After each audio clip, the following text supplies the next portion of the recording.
Good evening and bienvenue, my fond fair friends, family, and subscribers. This is your humble narrator, Diomedes Rouge, here to, well, in all honesty, in all honesty, make a brand new series that I never thought would catch traction. Honestly, I never expected the amazing turnout this particular series got. What if Naruto had S.L.D&D.S or solo leveling Dungeons and Dragons system?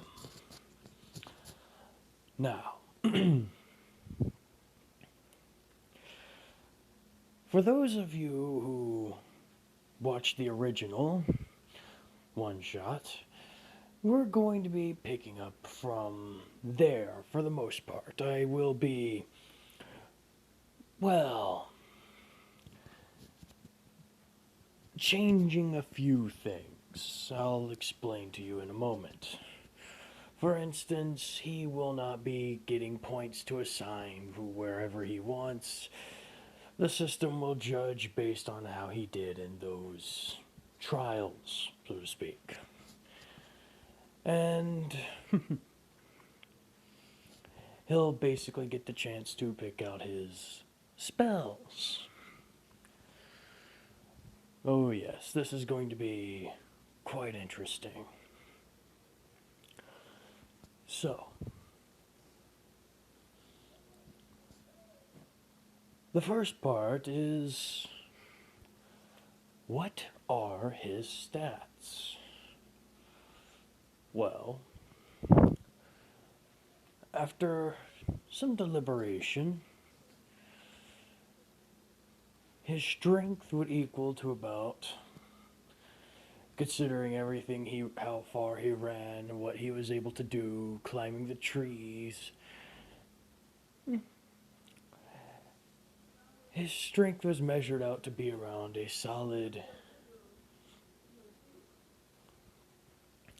His strength was measured out to be a solid 15. Next would be his dexterity. Or. Now, for this one, it was quite an easy thing to measure indeed. For you see, he was running, jumping, maneuvering, climbing trees, dodging left and right. He was a shinobi after all, and he trained like one, for the most part. So naturally, this being one of his higher stats, he was able to get an 18 in it. Now, next, pardon me one moment. Next, we have his constitution, how his body can fend off things, how tough blows he can handle. Well, he was able to survive he had a lot of endurance for running that far. Even when he got injured, he was still able to keep going. So we're going to give him a solid 14 on that one. Next one up. Intelligence. Now, he actually did some smart things in that one, in case you recall. He snuck up on the goblin den. He tried to be sneaky. He tried to fire the arrow. He thought of quite a few amazing little things. Fired, shooting the arrow into there, trying to distract the den of goblins. Breaking apart, well, the oil lamp on the ground and starting a fire. So very, very many clever ideas. Still give him about a 16 in that regard. Wisdom, 8.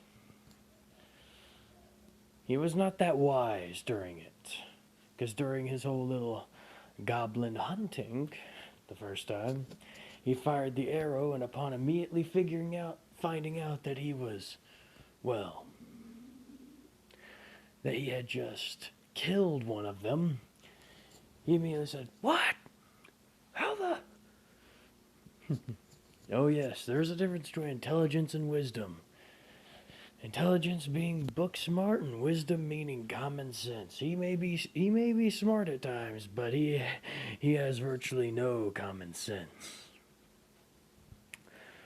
So, it's an 8. And last but not least, charisma. He gets a solid 10. It's not a... Now, you all who never played D&D before may be wondering, what the heck are these things? I've seen games before, but these numbers sound low. Like low. Are you nerfing our boy? Well, I don't want to give him straight 20s right off the bat, but allow me to try and put these in the simpler terms for those of you who are uninitiated to the world of Dungeons and Dragons. 0, you'd have to be either dead or be very, very cursed to have, well, nothing there. A 2, because the way in D&D works, every even number is gives you a +1 to your bonus. Or for every even number, you surpass that former level, that former milestone to get better. 2, you really are terrible at whatever you're trying. Like, you are just... Like, you are either very weak, very, very sickly, very, very dumb, very, very unwise, just very clumsy, like near lethally levels of clumsy, like, oof.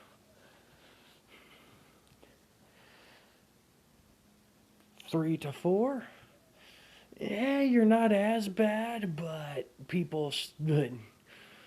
yeah, it's dangerous. You go from being lethally clumsy to being, hey, you didn't crack your skull open when you tripped and hit the pavement, so that's something. Or, hey, you didn't break your arm lifting that 5-pound weight. Good job.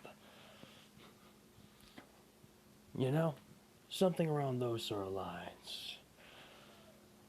5 to 6, okay, you're reaching string bean territory, or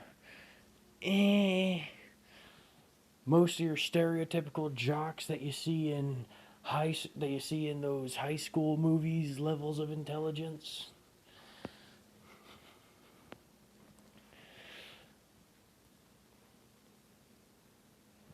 Then you're reaching the 6 to 8 marker.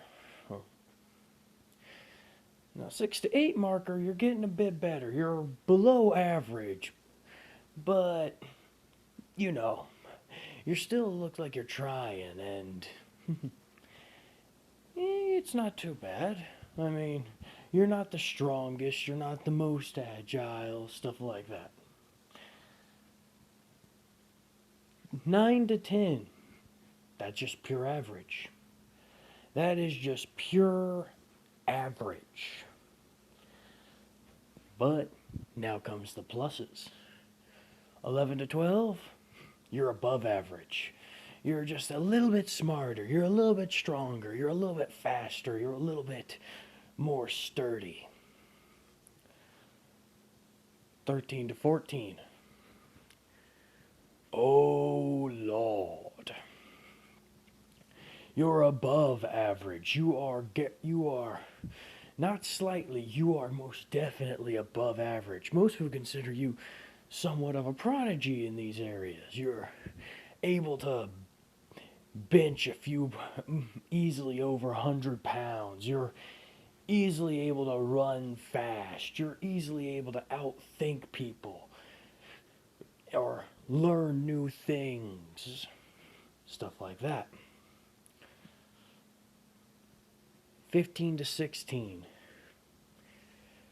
Holy cow, are you just purely... Wow, you... 15 to 16 range in D&D standards. Holy cow, you are amazing at this. It is like you were born to be this strong or this fast. If we were to take someone who had a 15 to 16 and put them, say, in strength, they would easily be able to pick up a couple 100 pounds relatively easy as long as they had enough leverage. Like, these are the guys who are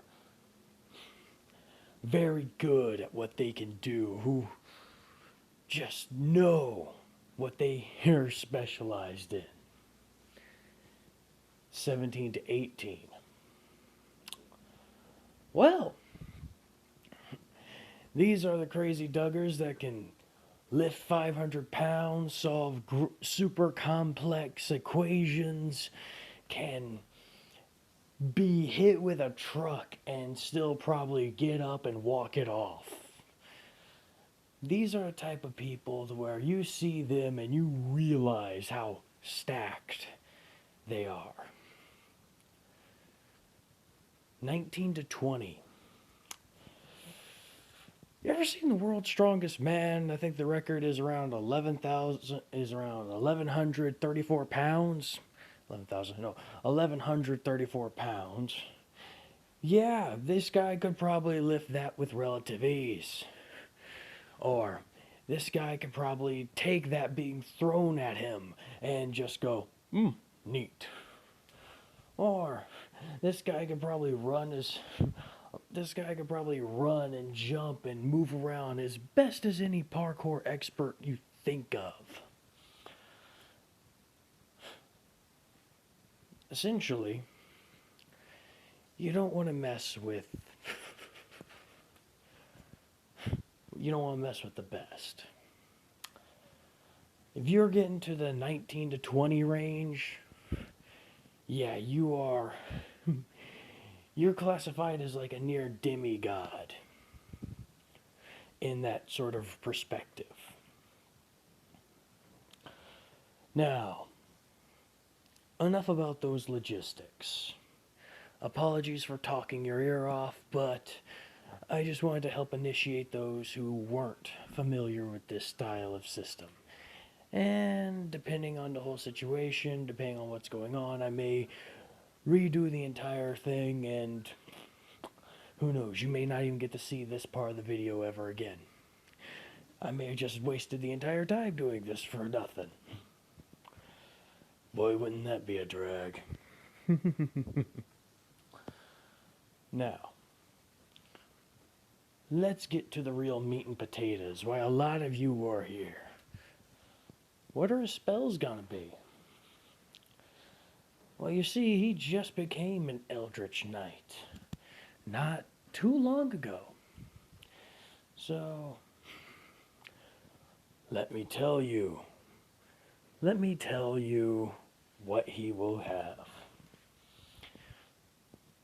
Because, sorry about that, had to sneeze. Because these are where things truly get interesting. Now, he is just a level 3, and as such, he has to, well, pick out his spells, and the spells that he will be getting are relatively simple but highly versatile. he'll be getting two your standard spells. One is Cone of Cold. That little beauty allows him to, well, from his hand project a cone of freezing energy. It affects people within a 15-foot range, and, well, it is quite cold. Basically, think of an ice beam off of Pokemon, but more spread out and less focused. And for his second minor one, he'll have Prestidigitation. Now, a lot of you may be saying Gesundheit, because you probably thought I sneezed when trying to pronounce that. No. It's a spell called Prestidigitation. And why am I adding that in? Well, simple. It's one of the most powerful spells in D&D. Not for any combat reasons, but for what you can do with it. As you will find out later on, it is one of the most versatile spells around. And for his actual spell, the one that he can only use once a day for right now, Burning Hands, because it's a classic. You guys can't go wrong with it. Think Cone of Cold, except a bit more damage and everything's on fire. And with that, I think I've wasted enough of y'all's time with filibustering and parading around these facts and factoids and irritation. I think it's time we got back into the show. And again, my apologies for having me talk linguistics. But I figured you should all know at least somewhat what your favorite little blonde, crazy orange ninja will be working with. Because he's no longer the blonde, crazy ninja. Oh no. He's something much, much more. Now, this happens the night after. The night after Naruto awakens from the whole mess, the whole shabacle that happened earlier.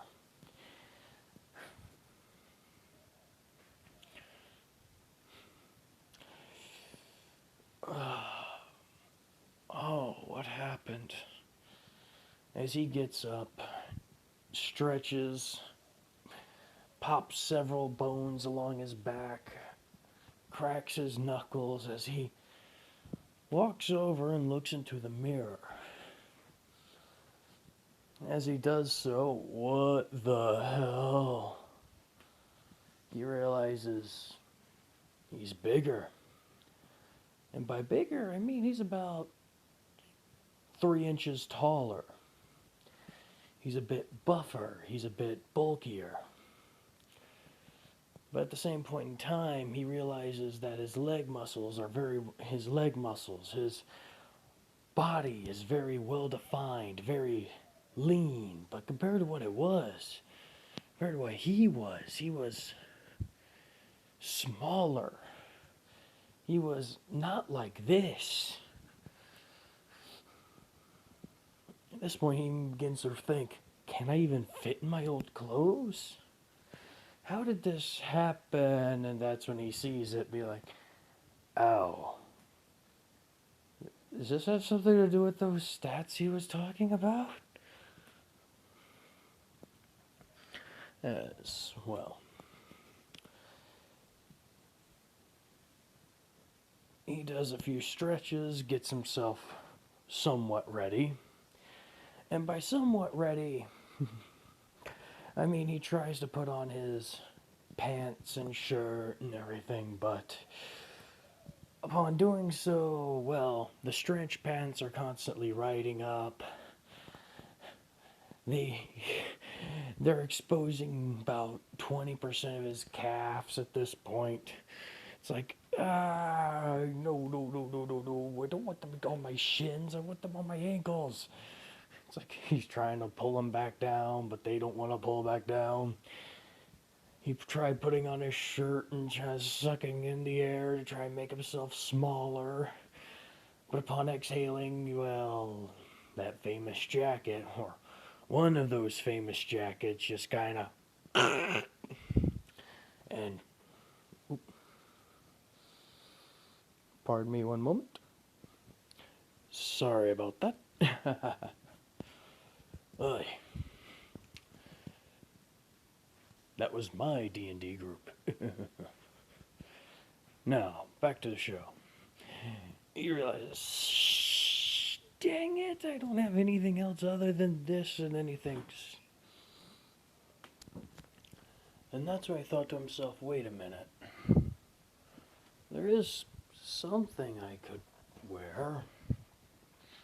As he thinks, no, I couldn't. But it is really the only option I got. As he calls forth that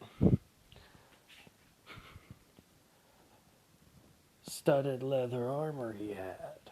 He was like, you know, this is actually kind of comfortable.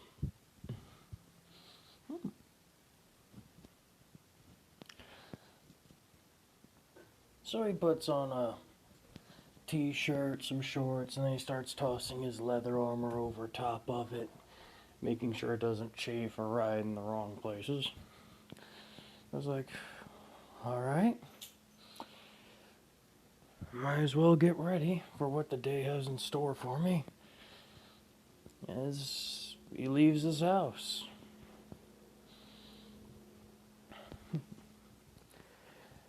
But upon doing so, he gets pulled over along the side via, well, Kakashi Sensei. As he tells him, Naruto, yes? Listen, you showed some skill back. Wait a minute. Are you taller? No. Just your imagination? My imagination makes you taller.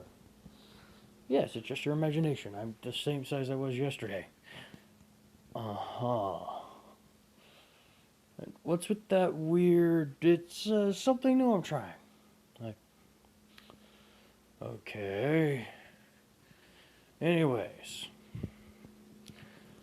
Back to what I was trying to say.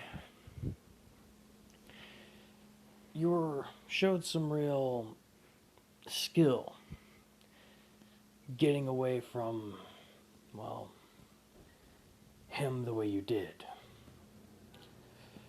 I'd honestly like to see you nurture and grow that skill. So what do you say I put in a good word and get you into proper ninja training? Really? Yeah. You do that for me. Yeah. I really like to see what you could do. Wow, thank you, I don't know what to say. It's no problem, Naruto. Here. As he takes out a brand new and shiny hidden leaf headband and gives it to him. Put it on. You've earned it. As Naruto takes off his goggles and puts on the headband that Kakashi gave him, he was like, wow. This is just... Wow. Yeah. Anyways, come with me. Sure thing. As he follows Kakashi Sensei. And, well, they get to the schoolhouse, where Kakashi tells him to stay outside here for a brief moment. Swing on the swing, do whatever.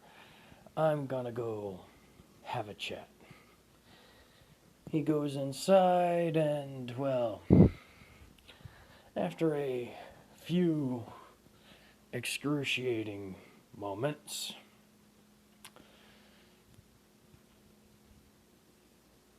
the Iruka sensei comes out and basically tells Naruto, come on, join the rest of the class. Really? Yes, come on. As now they're going to begin their, well, training to become Genin. Except this time everything seems a bit more different. And what do I mean by that? Well, they still have a couple of weeks before everyone splits off into the teams that they will be officially Genin in. This is primarily going to help them train and work out their problems and such. And boy, oh boy, are things gonna be a bit different. Oh yeah. I'm not sticking with the same setup here whatsoever. This show is about to get a lot more interesting in my regard. Oh, most definitely. As once they get to the practical testing, you know the one, throwing kunai at the log and everything of that nature. Naruto sees this and he goes, alright, I can do this. As it's now his turn, he's following up Sasuke, who, as we all know, had this fantastic little run of just throwing all sorts of several kunai at the air one time. And Naruto, he kind of gets an idea. It's like, alright, if he wants to show off what he can do, I can do the same. What exactly can I do? As he looks up into his, as he looks through and sees, like, cone of cold. Alright. I got this. As he takes out his kunai and starts, well, spinning it around the ring faster and faster and faster until he, well, says, hey, Iruka sensei. Yes, Naruto, are you gonna throw that thing or what? Oh yeah, I'm gonna throw it most definitely. But I just wanted to get your attention so you can see how much I've changed. What do you, as he tosses it straight into the air. I mean, he lets this thing go straight into the sky. As he does this, everyone begins laughing as soon he puts his hands together and goes, cone of cold! And outside of his hand, and from his hands, just launches this freezing chill that just overwhelms and flows over a 15-foot area in front of him. Just freezing everything to the core. And upon hitting the tree, well, it does exactly that. It freezes it to the core, impacting this thing to the point to where it is frozen solid. And as Naruto turns around and he holds up his hand, 3, 2, 1, he counts down as the dagger, the kunai, comes raging down, impacting the top of the tree, shattering it into pieces, as everyone is just stunned, awestruck, going, wait, is that truly Naruto? What the hell happened? As he just gets this little smirk on his face, this smile that creeps along, just going. And in his mind, he's just thinking, I have no idea I knew how to do that. I had no idea what that thing actually did, but hey, it looked impressive. As he's just going, whew. Well, see, I've been practicing. As Iruka Sensei's just wondering, what the hell is that? There was no hand signs.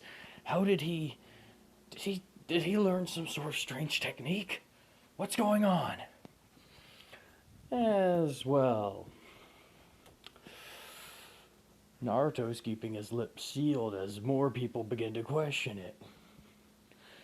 And, well, we all know what Hinata's doing, blushing in a corner, going, holy cow, that was so cool. As he just kind of finally gets a bit of praise, get a little bit of love from everybody. Sasuke's just going, yeah, okay, how the hell did he do that overnight?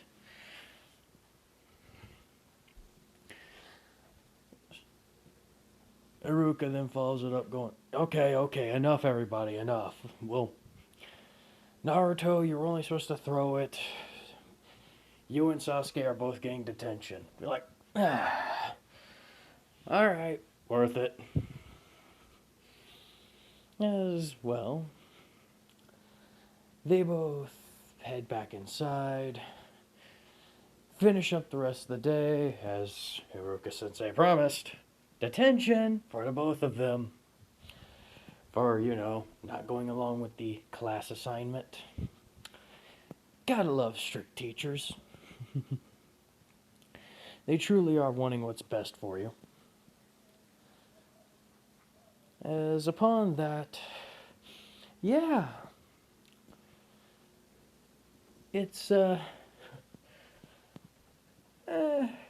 time I formed Team 7, isn't it? Oh, yes. Now, who should form Team 7, I wonder? Well, from what I know about Team 7, we need one guy who is a little bit dark, a little bit brooding. We need one gal that's kind of lovey-dovey and can really hit hard if she put her mind to it. And then we definitely need Naruto. In case you don't know where this is going, allow me to spell it out for you. Yes, Shikamaru, Hinata, and Naruto are making up Team 7. Oh yeah, I'm doing this. While he will still have Shikamaru will still have his, famous friendship with Ino and Choji, this is where Team 7 is getting built upon. And the reason why Sasuke isn't going to be trained by Kakashi is two things. One, Kakashi kind of feels somewhat guilty. Like, he couldn't control he couldn't really control the fact that he wasn't around for Naruto, considering he was Anbu, having to do a lot of wet work, as we'll call it. But he does feel guilty that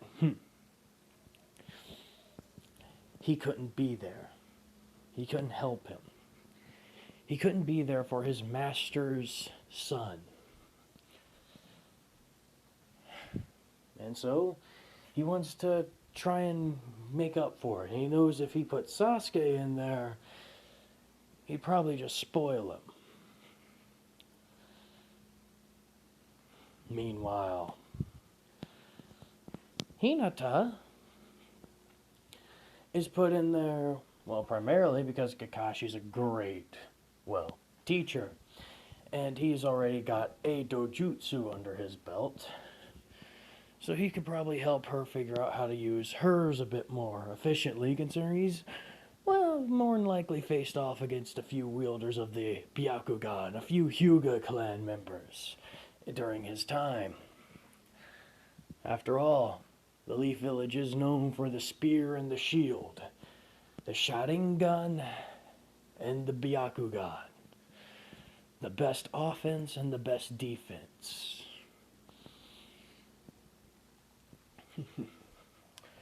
But now I'm hearing you all going, wait, but where are the rest of them going to go? And that's simple. Sasuke's gonna get to live out his dream of being, well, not his dream, his nightmare of being around fangirls. Oh yes, it's gonna be Sakura, Ino, and Sasuke in that group. How fun. Oh Lord, pray for his soul. And then we got the real big one. What about Choji? Now simple. He gets up with, I believe his name is Shino, the insect man, and Kiba. I'm sorry, I can't remember his name for the life of me. I know he loves insects, but his name always escapes me. Of course, I'm dyslexic, so.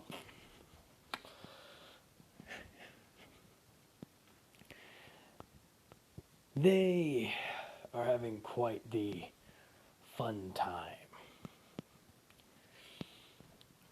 As we still got a good bit of time still left to go, so I can go through the bell test real quick. As Team 7 is formed and everyone is arriving and relaxing, Naruto is, well, kinda happy. He's talking with Shikamaru and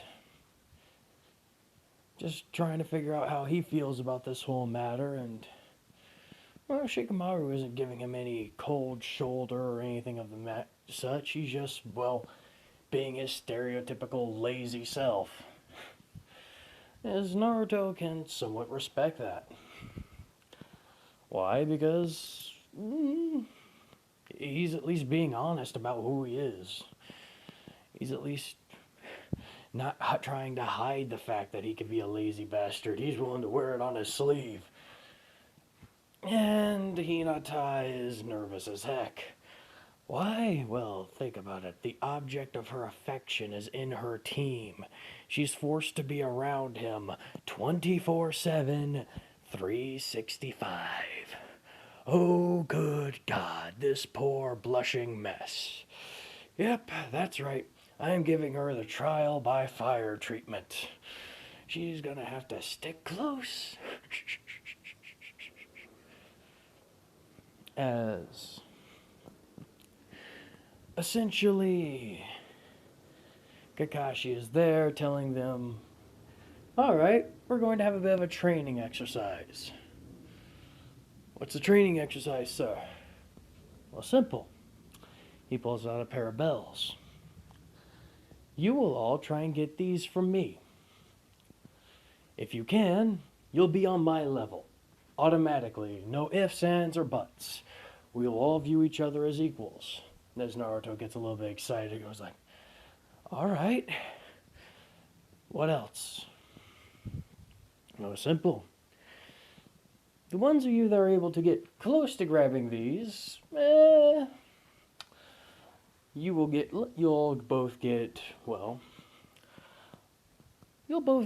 some food. The ones who are unable to get these, or the weakest ones, will get tied to the log without it.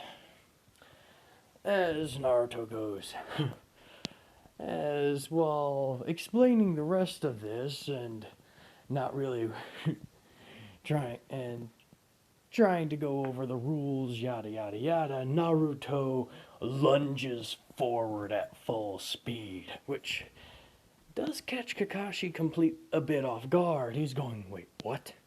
As he's jumping back and forth, going, okay, wait, whoa, whoa, whoa, whoa, whoa, he's pretty fast. As Shikamaru goes, what a drag, and begins to run forward as well, followed by Hinata. Oh, yes, this is going to get quite interesting. As Naruto keeps pressing on the attack, as he is not relenting or letting up one little iota.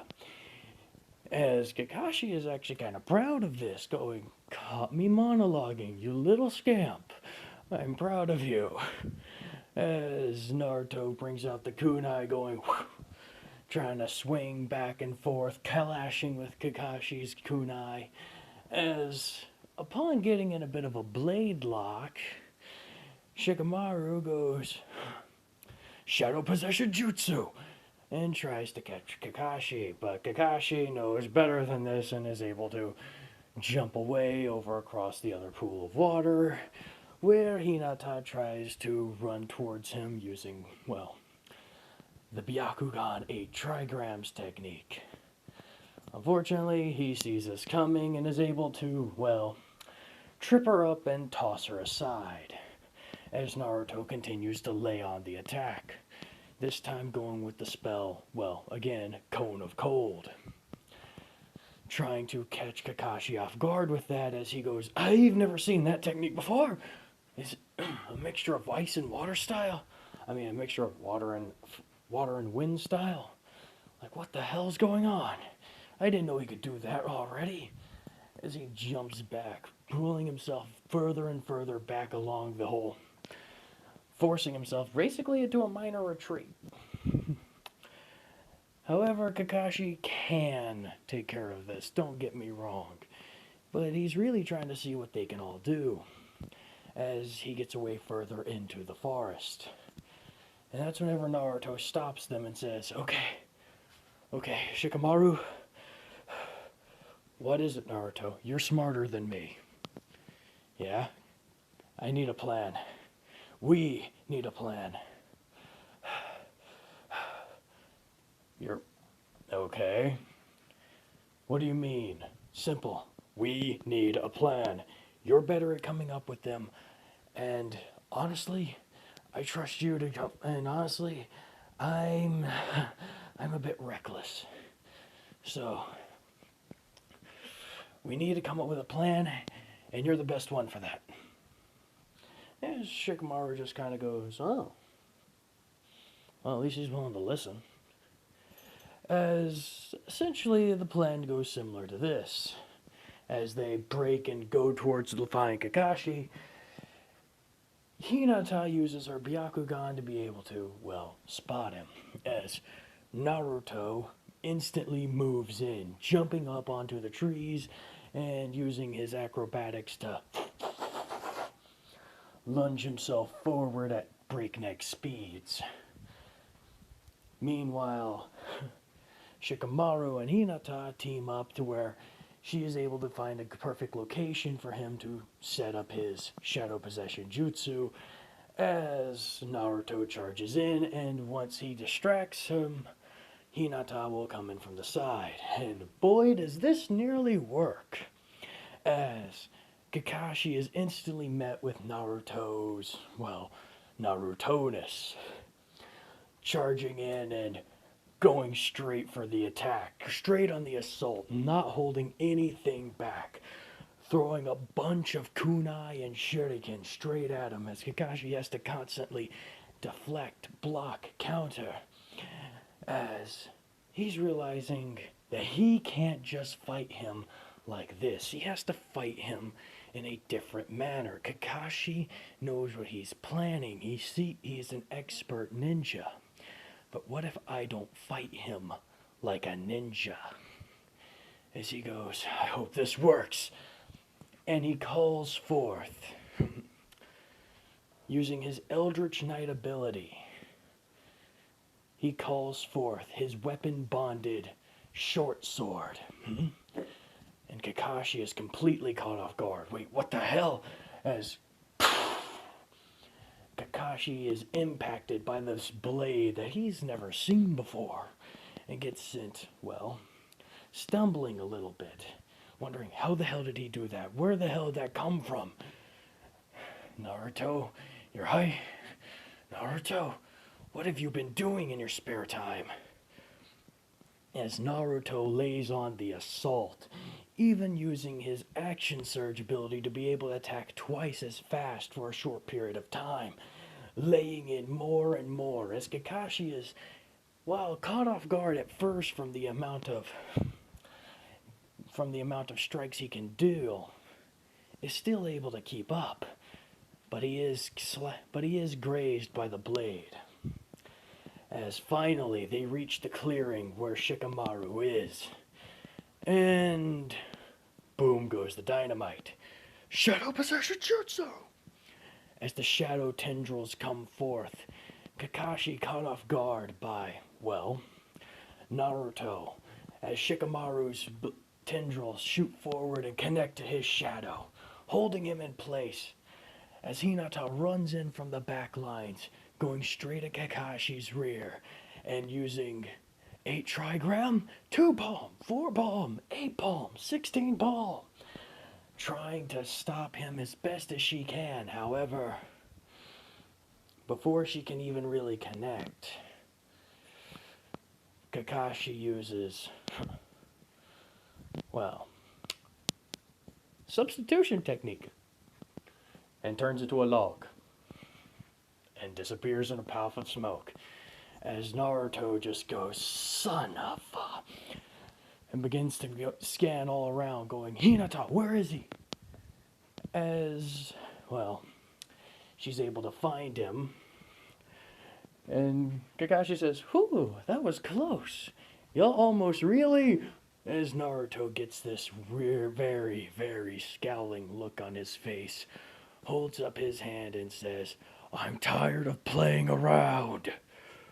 Burning hands! Wait, what?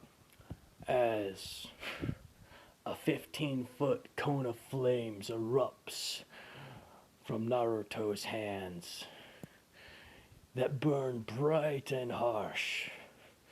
As Kakashi goes, oh crap, fire style, fireball jutsu. As his own fireball launches forward, impacting and clashing with Naruto's cone of burning hands. However, upon doing this, Kakashi is most definitely holding back. I want to say cone of flames. Burning hands is a relatively powerful thing, and his most powerful technique so far, it is still relatively weak, especially when you're considering Kakashi. So after that whole little transfer of power, this little micro battle, they all sort of, well, yield. Naruto's out of juice. Hinata's tired from using her Byakugan so much. And Shikamaru realizes, A, I can't do much left, because I needed these two. As Kakashi says, very well, because the time also ran out. Naruto and Shikamaru get something to eat, while Hinata's tied to the tree. Now you may be asking, why is she tied to the tree? Well, it's simple. She only tried to attack a couple times, but none of her blows really even landed. The most she contributed was scouting, which isn't bad by far, but compared to what the other two were doing, it was still, in comparison to what the other two did, she was lacking somewhat. Not by a huge margin, but she was still lacking somewhat. However, Naruto couldn't sit there and watch her suffer, so he walks over to her, sits down, and says, eat. But But Naruto, eat.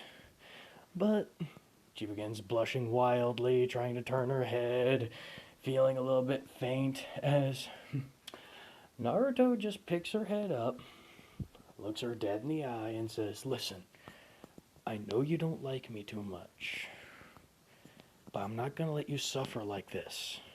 Don't like. Listen, I know. You get so angry at me. Your face turns red. You're always trying to avoid eye contact with me. I get it. You don't like me, but I'm not gonna let you suffer like this. I'm not. So you're gonna eat. Whether I have to force it down your throat or whether you eat it willingly is up to you." As upon hearing this, she realizes, "Oh, that's how he thinks. Oh no, oh no." As no, it's not that I don't. And she reluctantly, but inside happily, agrees and lets Naruto feed her. As Naruto wears this big smile on his face, helping her out because he is genuinely happy. And I think that's where I'll end it off here. I hope you guys enjoyed. I hope you all had fun. And please tell me what you think. This has been your humble narrator, Diomedes Rouge, wishing you all farewell.